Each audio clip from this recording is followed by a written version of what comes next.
मुंबई गोवा महामार्गावर खेडमध्ये भीषण अपघात झालाय। जगबुडी नदीपात्रामध्ये कार कोसळली आणि 5 जणांचा जागीच मृत्यू झालाय। अंत्यसंस्काराला निघालेल्या कुटुंबावर काळानं घाला घातला। मुंबईमधील मीरा रोड इथून देवरुख इथं जाणाऱ्या कुटुंबियांचा हा दुर्दैवी अंत झाला। आणखी तपशील घेऊयात, प्रतिनिधी राजन चव्हाण आपल्याशी जोडले गेलेत त्यांच्याकडून। राजन, नेमकं काय घडलं होतं या सगळ्या अपघातादरम्यान?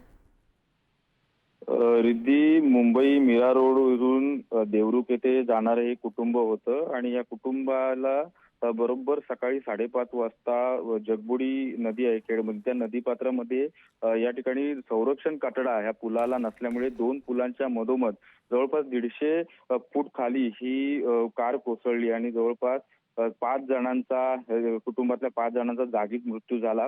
हे जे कुटुंब होतं हे अंत्यसंस्कारासाठी गावी निघालं होतं आणि याच दरम्यान हे ऍक्सिडेंट झाल्यामुळे आता या कुटुंबावर काळाचा घाला गेलेला आहे। दरम्यान याच ठिकाणी अनेक वेळा अपघात देखील झालेले आहेत। प्रशासनाने कुठेतरी हलगर्जीपणा केल्याचं देखील आता नागरिकांमधून बोललं जातंय।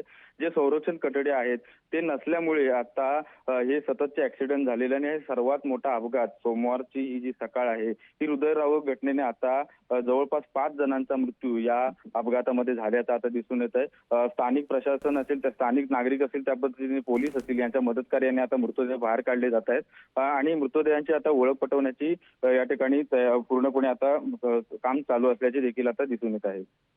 जी, धन्यवाद सगळ्या तपशिलांसाठी राजन।